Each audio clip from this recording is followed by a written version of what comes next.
त्याला कोणी अभय दिलं, तुला कोणीही काहीही करणार नाही, खात्री माझी. तो खोटं बोलेल का? बोलू शकत नाही.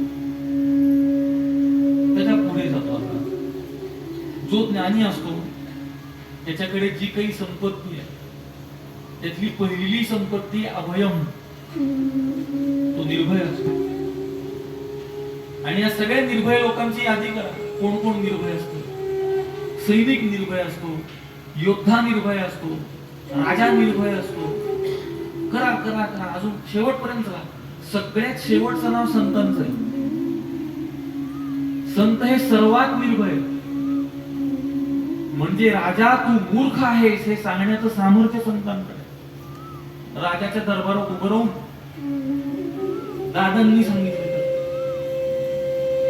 राजाच्या दरबारात उभं राहून सांगितलं की तुझ्यातून आमच्या बैलात काही फरकच नाहीये. हे त्याच्या दरबारात उभं राहून सांगितलं.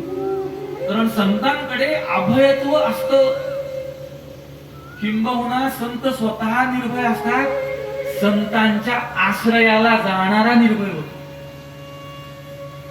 माऊलीच्या चरणाशी जाणारा निर्भय होतो. इतकं सामर्थ्य असणारे संत. आता मी खोटा हा शब्द कसा वापरावा? संत थोडं दुरुस्ती करून बोलतो मी. कारण आपण कुणाबद्दल बोलतो त्याची थोडी डोक्यात काहीतरी पाहिजे माणसाला. तर प्रश्न असा आहे की संत वस्तुस्थितीला सोडून बोलतील का, असा शब्द मी वापरतो. तर नाही बोलणार. नामदेव राय लिहित आहे,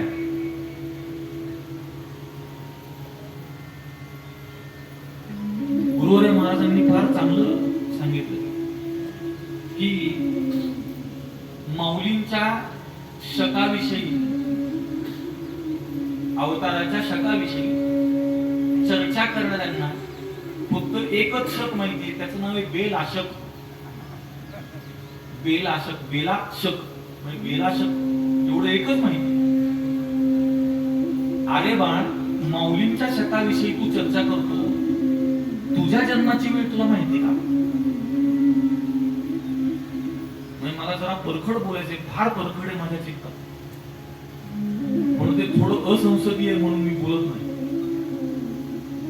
आपण समजून घ्या मला काय म्हणायचं. तुझ्या जन्माची वेळ तुला माहित नाही, याच्या पुढं मला बोलायचंय काही. पण ते फार परखड आहे, तो माझा अधिकार नाही म्हणून मी बोलत नाही. आणि त्याविषयी तू चर्चा करतो. नामदेव रायांनी लिहिलं वस्तुस्थितीला सोडू नये असं तू म्हणू शकतो?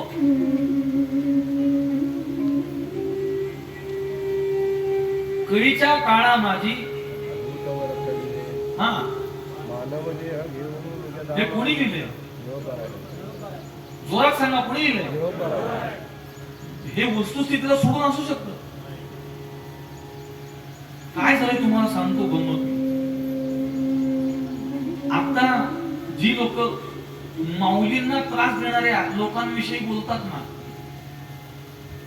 हे त्याच वर्गवारीतले ते फुटपट्टी. आपल्या बुद्धीत नाही ना बसत, मग चुकीच. कोणी म्हणतो की वही जर पाण्यात टाकली तर तासभरांनी शाही राहत नाही, एवढ्या दिवसांनी राहील का? अरे हाच तुझ्यात आणि त्यांच्यातला फरक आहे ना, गाढवा. म्हणून तर तू असा आहेस.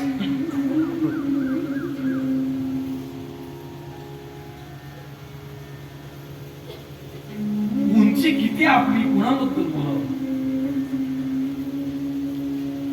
आपण एक लक्षात घ्या,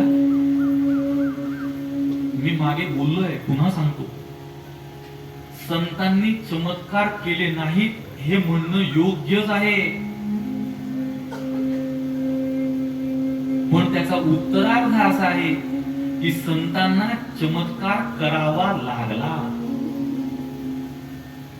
आणि त्या चमत्कारा मागचा हेतू जगताच्या उद्धाराचा आहे. मागे दिलेला दृष्टांत पुन्हा सांगतो. माऊलींनी भिंत चालवली तर लोक म्हणतात नाही चालवली, ठीक, नाही चालवली. पण त्याचा उत्तरार्ध असा आहे, माऊलींनी भिंत चालवली नाही, त्यांना ती चालवावी लागली. कारण वाघावर बसून आलेल्या, सापाचा चाबूक केलेल्या, योग सामर्थ्याने 1400 वर्ष कालातिक्रम केलेल्या चांगदेव महाराजांना जर उपदेश करायचा असेल तर भिंतीवरच बसून जाणं गरजेचं आहे. अधिकार तैसा म्हणा पुढे उपदेश साहेब. लोकांना हे कळू द्या की ऐकणाऱ्यांनाही कळणार, ऐकतात. लोक सांगतात तुम्ही तत्वज्ञान सांगू नका, लोकांना कळत नाही. असं आहे की जो कळत नाही म्हणतो त्याला कळत नाही हेही कळत नाही. रामबागेमध्ये एकदा ब्रह्मलीन ते निवडला होता. रामबागेमध्ये गुरुवारे महाराजांच्या प्रवचनात बसले होते. गुरुवारे महाराजांची त्यांची चर्चा पाठ कुठं चालायचा माहिती कोणाला? कोणाला माहिती आहे का? रेल्वेत चालायचं. मुंबईला ज्ञानेश्वरीच्या समितीची बैठक व्हायची, तर त्याचा पुणे ते मुंबई प्रवास एकत्र व्हायचा. मग त्या प्रवासामध्ये त्यांची चर्चा चालायची सगळी. तर जेव्हा ते तिथे आले तेव्हा गुरुवारे महाराजांना त्यांनी सांगितलेलं वाक्य असं आहे की लोकांना तत्वज्ञान कळत नाही हे म्हणणं चुकीचं आहे, कारण हा एवढा समाज शांत बसलाय, त्या अर्थी त्यांना हे कळत असलं पाहिजे. असं आहे, सांगणाऱ्याला कळत नसलं तर तो ते चुकीचंच म्हणायला लागतो. ते संतांना वेद मान्य नाही. अरे माणसा,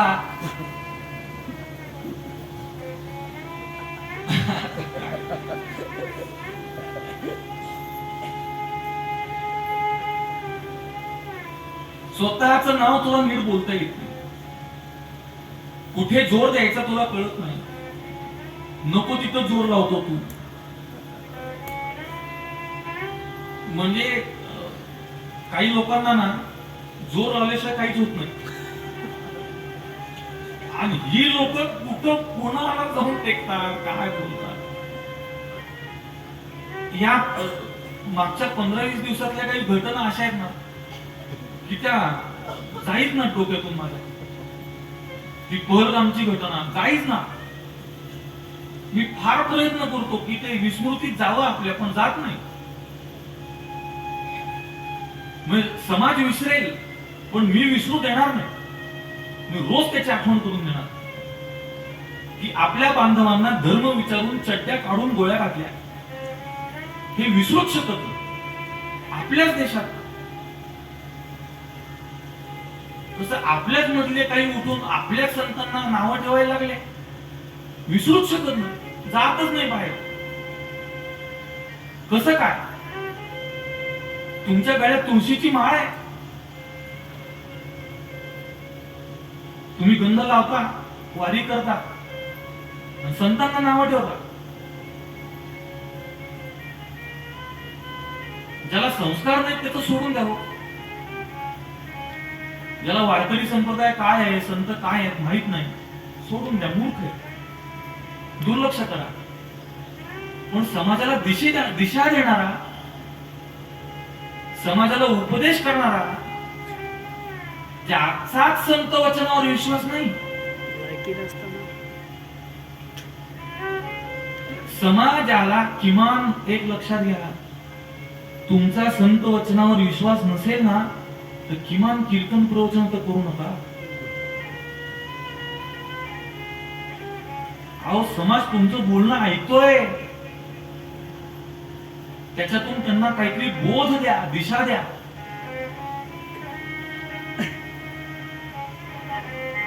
आता काय करावं, म्हणजे ते इतकं विपरीत बोलली आहेत ना माणसं की असंसदीय शब्दच यायला लागले हो डोक्यात. तर असंसदीय वगळून बोलतो, तुम्हाला कळेलच, कारण तुम्ही 2025 मध्ये जात. तर मला काय म्हणायचं तुमच्या येईलच लक्षात. मला असं म्हणायचंय की तुमच्यामध्ये जर दम असेल आधीचा शब्द तुम्ही तुमच्या डोक्यात तयार करून घ्या, काय करायचं ते. तर तुम्ही 100 लोक अशी तयार करा जी सीमेवर जाऊन मरायला तयार आहे. 100 लोक सोडा, तुम्ही जाता का सांगा. गोळीचा नुसता आवाज ऐकला ना, इतका अंतर पडेल माग, एवढं हातभर. आता हे अंतर पडणं हे सुद्धा तुम्ही भाषांतरित करून घ्या.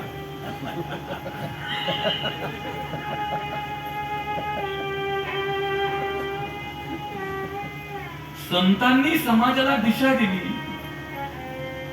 संत हे सत्यवादी आहेत. अहो, सत्यवादी म्हणजे नुसते सत्यवादी नव्हे, सत्यवादाचे तप वाचा केले बहुत कल्प, आणि त्यांच्या वचनावर तुमचा विश्वास नाही.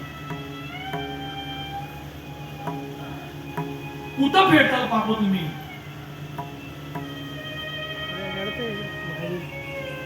माझं म्हणणं तुम्ही संत वचनावर विश्वास ठेवा असं नाही. माझं म्हणणं तुमचा संत वचनावर विश्वास नसेल तर गळ्यातली माळ काढा, डोक्यावरचा फेटा काखेत धरा आणि या समोर बघू काय होते काय नाही. परवा एकाने वाद घातला. तो काय म्हणतो, तू महाराजांचा आहेस म्हणून वाचला. आपला एक विद्यार्थी होता, त्याला तो समोरचा म्हणतो महाराजांचं नाव होतं म्हणून तू वाचलास. तो म्हणला तू वाचलास, मी महाराजांचा आहे म्हणून तू वाचलास. मी जर महाराजांचा हे एक क्षणभर विसरलो तर तुला जागेवर ठेवणार नाही. मी आता सुद्धा महाराजांचा याची जाणीव ठेवून बोलतोय. जर ती जाणीव क्षणभर पुसली गेली ना, क्षणभर, तर मी नाकातले केस जाळीन एका वाक्यात. इतकं परखड बोली, पण मला ते जायचं नाहीये. संत चरित्रावर विश्वास असल्याशिवाय तुम्ही ऐकूही नका. तुमच्यापैकी किती लोकांना इथं बळजबरीने ऐकायला बसवलंय सांगा, हात वर करा. आमची काय ऐकायची इच्छा नाही, तुम्ही बळ बळ बोलायला लागले, ऐकावं लागतंय असं कोणी ऐक असेल तर लगेच उठून जा. तिथून नुसतं उठून नका जाऊ, घरी या. तिकिटाला पैसे नसतील घेऊन जा माझ्याकडे. कारण परमार्थ काय बळजबरीने होतो काय, आतून यावी लागते इच्छा. पण या लोकांकडे पाहिल्यावर वाटतं यांना कुणीतरी बळजबरीने कीर्तन करायला बसवलं असलं. आणि एक लक्षात घ्या, मी फार जवळून या सगळ्या गोष्टी मला माहित आहे, फक्त हे सांगण्याची जागा नाही. या लोकांना फंडिंग होतं हे लक्षात घ्या.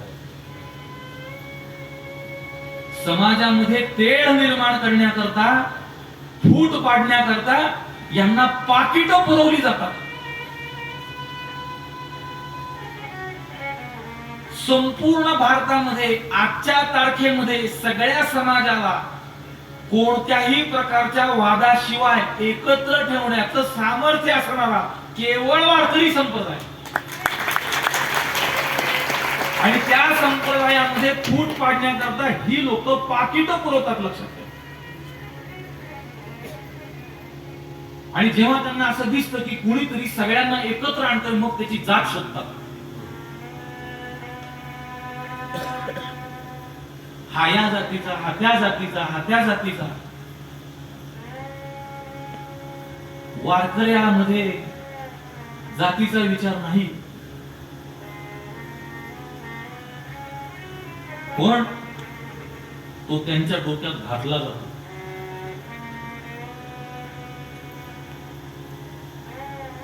मला फार परखड या विषयावर बोलायचं नाहीये. मी जे बोललोय ते सौम्य आहे हे लक्षात घ्या. जर मी परखड बोललो तर काय बोलीन विचार करा तुम्ही. हे सौम्य भाषेत सांगतोय.